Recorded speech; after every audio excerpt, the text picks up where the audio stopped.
को संबोधित कर रहे हैं। इसको रखेगी। पहला विषय जो आज सुबह से अखबारों, मीडिया और टीवी में हम सब देख रहे हैं कि कांग्रेस पार्टी और इंडी गठबंधन के कुछ घटक दल ईवीएम को लेकर और इलेक्शन कमीशन को लेकर सर्वोच्च न्यायालय सुप्रीम कोर्ट में एक पीआईएल दाखिल करेंगे। और दूसरी खबर जो आज बहुत महत्वपूर्ण है और बहुत कष्टदायी भी है, वह है कि राज्यसभा के चेयरमैन और देश के उपराष्ट्रपति माननीय जगदीप धनखड़ जी के खिलाफ एक अविश्वास प्रस्ताव, नो कॉन्फिडेंस मोशन, इसका नोटिस सर्व करना। ये दोनों खबरें विचलित करने वाली हैं और ये दोनों खबरें भारत के संविधान को कुचलने वाली हैं। सबसे पहले आज सुबह से जो हम खबर देख रहे हैं कि कांग्रेस पार्टी ने तय किया है और कुछ घटक दलों ने यह तय किया है, खास करके हरियाणा और महाराष्ट्र के चुनावी नतीजों के बाद, कि विधानसभा के इन चुनावी नतीजों को लेकर इलेक्शन कमीशन को और ईवीएम की प्रणाली को वो सुप्रीम कोर्ट में घसीटेंगे। मुझे तो बड़ा आश्चर्य लग रहा है कि कांग्रेस पार्टी बार बार सुप्रीम कोर्ट ईवीएम को लेकर जाती है और बार बार पटखनी खा के आती है। हर बार जब भी उसने इलेक्शन कमीशन को कोसा है, जब भी इलेक्शन कमीशन को सुप्रीम कोर्ट में खींचने की कोशिश की है, वहीं अगर फजीहत किसी की हुई है तो वो कांग्रेस पार्टी की हुई है। और एक बात गौर करने की है, 23 नवंबर को जब महाराष्ट्र के विधानसभा के चुनाव की गिनती हुए थे, उसके पश्चात इलेक्शन कमीशन के प्रेस कॉन्फ्रेंस को हम सबने देखा। इलेक्शन कमीशन ने कहा कि 288 विधानसभा, 288 विधानसभाओं में 1440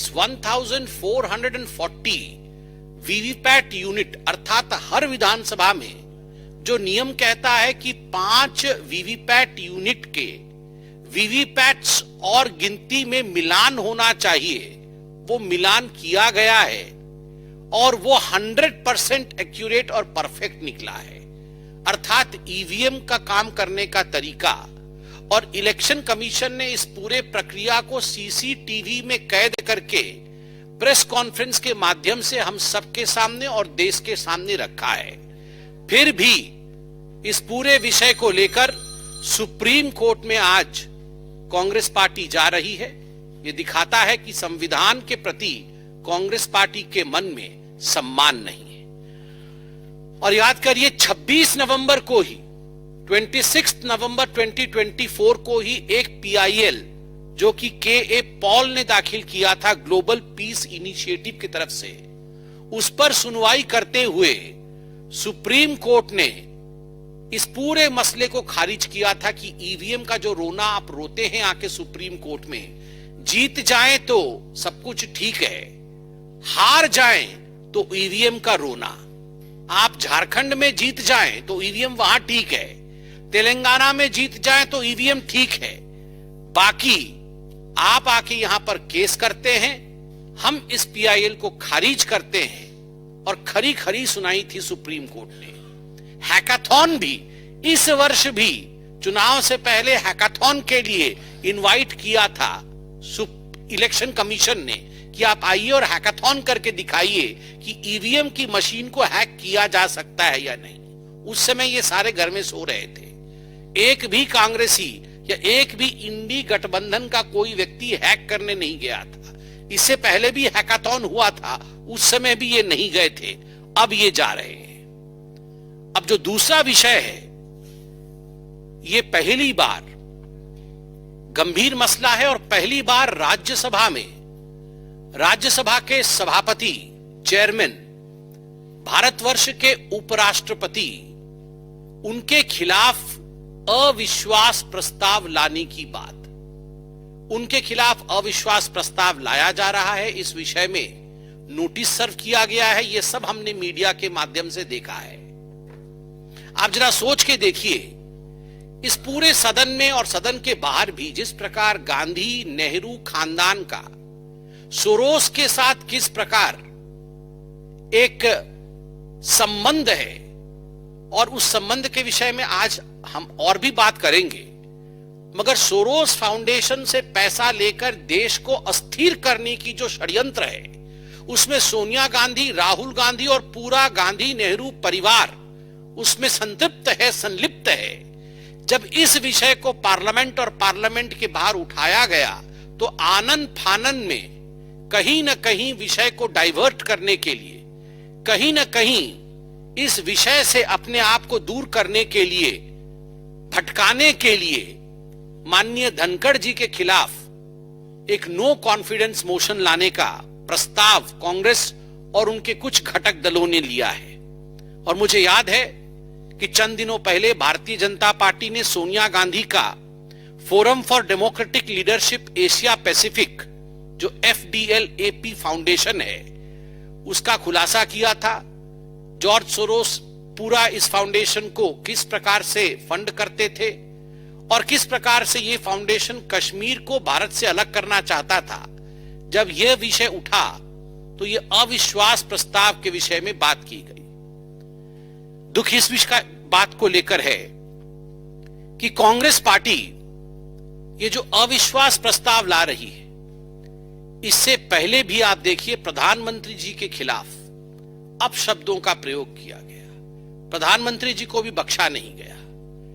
महामहिम राष्ट्रपति जी आदरणीय द्रौपदी मुर्मू जी के साथ जिस प्रकार का बर्ताव किया गया, उनके लिए जिन शब्दों का प्रयोग किया गया, उसको लेकर भी हमने प्रेस कॉन्फ्रेंस के माध्यम से आपको सच्चाई बताया है।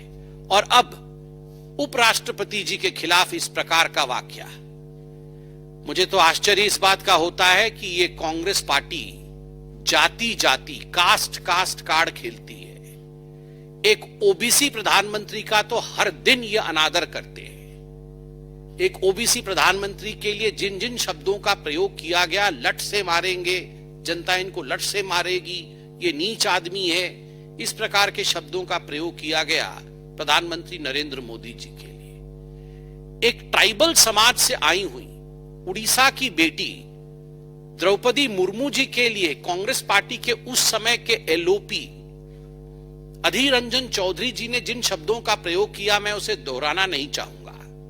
और अभी भी हाल फिलहाल में राष्ट्रपति महोदया बैठी भी नहीं थी कुर्सी में, राहुल गांधी बैठ जाते हैं, उनके सामने खड़े होने की भी कर्टसी नहीं दिखाते हैं, सम्मान नहीं दिखाते हैं। और आज जाति के बात करने वाले एक साधारण किसान परिवार से आया हुआ किसान का बेटा जगदीप धनखड़ जी के विरोध में अविश्वास प्रस्ताव लेकर आना, ये किसका असम्मान है? ये किसान पुत्र का असम्मान है। A man who comes from a humble background, उसका असम्मान है। और आप जाति की बात करते हैं। मैं आपको एक स्पष्ट रूप से बता दूं यहां पर कि कांग्रेस पार्टी भी जानती है, घटक दल भी जानते हैं कि संख्या उनके हक में नहीं है। This notice is going to fall, यह नोटिस गिर जाएगा, कुछ होगा नहीं। मगर केवल जाट समुदाय का किस प्रकार से असम्मान करना है, इस भाव के साथ पहली बार राज्यसभा के पटल पर कोई पार्टी राज्यसभा के सभापति के खिलाफ इस प्रकार की नोटिस लाने की हिमाकत कर रही है। जाट वतन परस्त होते हैं। जाटों ने अपनी खून बहाई है हिंदुस्तान की आजादी के लिए, हिंदुस्तान के लिए। आज आप एक जाट उपराष्ट्रपति के ऊपर इस प्रकार से आक्षेप लगा रहे हैं, आप उनको कहीं ना कहीं कलंकित करने की चेष्टा कर रहे हैं कि वो अपना काम ठीक से नहीं कर रहे हैं। मैं आपको बता दूं, एक किसान पुत्र, एक जाट कभी झुकता नहीं, वो कभी नहीं झुकेगा। और जाट का सम्मान सदैव हिंदुस्तान में बरकरार और अडिग रहेगा। बंधुगण, जहां तक ये सारे प्रकल्प, कहीं जाके PIL करना है, कहीं जाटों का अपमान करना है, उपराष्ट्रपति जी के खिलाफ बोलना है, ये सारा और सारा खेल केवल और केवल नेहरू गांधी परिवार को जॉर्ज सोरोस, ये जो गठबंधन हमने दिखाया है, इस चित्र से बचाने की कवायद है। और आज एक और खुलासा हुआ है। हमने तो खुलासा किया ही है OCCRP का, हमने तो खुलासा किया ही है फेडरेशन ऑफ डेमोक्रेटिक लीडर और सोनिया गांधी जी का, कश्मीर को किस प्रकार अलगाववाद के पथ पे ले जाने की जो चेष्टा थी। मगर आज खुलासा यह भी हुआ है कि फोरी नेहरू जो कि हंगेरियन थी, she was not Indian, Hungarian थी, और उनकी शादी BK नेहरू जो कि नेहरू जी के कजिन थे, जवाहरलाल नेहरू जी के कजिन थे BK नेहरू, और भारत के दूत थे, एम्बेसडर थे US में। BK नेहरू जी की शादी फोरी नेहरू से हुई थी, और फोरी नेहरू ये भी एक तरह से इनका बहुत बड़ा जुड़ाव और संबंध सोरोस जी से था। And the Gandhi Nehru clan maintained this correspondence till Fori ji was there, and after she left, after her demise as well, this correspondence continued. ये जो extended correspondence था फोरी नेहरू और गांधी परिवार के बीच में, वो गांधी परिवार की ही हिस्सा थी और राहुल गांधी की आंटी थी, अगर देखा जाए तो आंटी ऑफ राहुल गांधी। तो ये जो एंटी इंडिया एक्टिविटी थी, ये कोई आज से शुरू नहीं, ये आंटी के जमाने से चला आ रहा है। तो ये एक इसकी लंबी परिधि है, एक लंबा इतिहास है। और मैं कहूंगा इन सभी चीजों को छुपाने के लिए आज अंततोगत्वा जिस प्रकार से संविधान के खिलाफ कांग्रेस पार्टी काम कर रही है, वो सब भी हमसे छुपा नहीं है। पार्लियामेंट जवाब देगा, देश की जनता जवाब देगी। धन्यवाद। मोहित भट्ट, टाइम्स नाउ।